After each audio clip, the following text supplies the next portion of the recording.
en tant que vedette de la télé-réalité cette fois, mais pour tentative de meurtre, elle aurait blessé son compagnon avec un couteau. Ça s'est passé à Boulogne-Billancourt en région parisienne. Il se trouve dans un état sérieux, mais son pronostic vital n'est pas engagé. Elle aussi a été brièvement hospitalisée. Elle nie les faits et assure avoir subi l'agression de 3 personnes. Transférée à la police judiciaire de Nanterre, Nabila donne une autre version des faits devant la PJ Nanterre. Justement, les précisions de Julien Mini.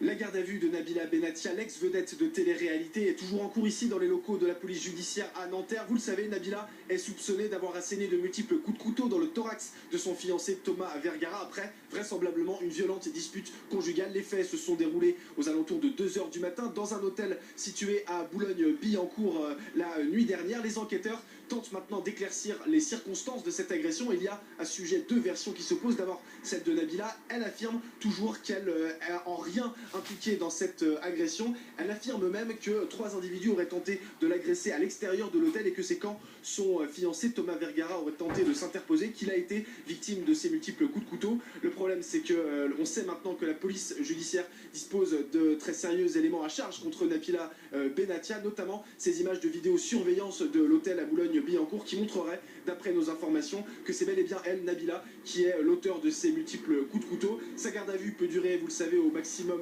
48 heures, c'est-à-dire au plus tard jusqu'à dimanche matin. Et sur son profil, la personnalité de Nabila, on écoute l'analyse de Clément Pétro, journaliste au Point. Il était notre invité il y a quelques instants. On l'a trouvée tourmentée, c'est-à-dire qu'elle était... elle a compris qu'elle ne serait pas crédible si elle restait dénudée. Elle l'a dit vraiment de cette manière-là. C'était une femme qui essayait de se renouveler, de se réinventer. Elle était enfermée dans son personnage un peu idiote, finalement, où elle avait fini par incarner la bêtise. C'est prévisible cet incident qui vient de se passer aujourd'hui? J'en sais rien, je sais pas, je saurais pas vous répondre. Je ne pense pas qu'un meurtre soit prévisible de manière générale. Paris gagné pour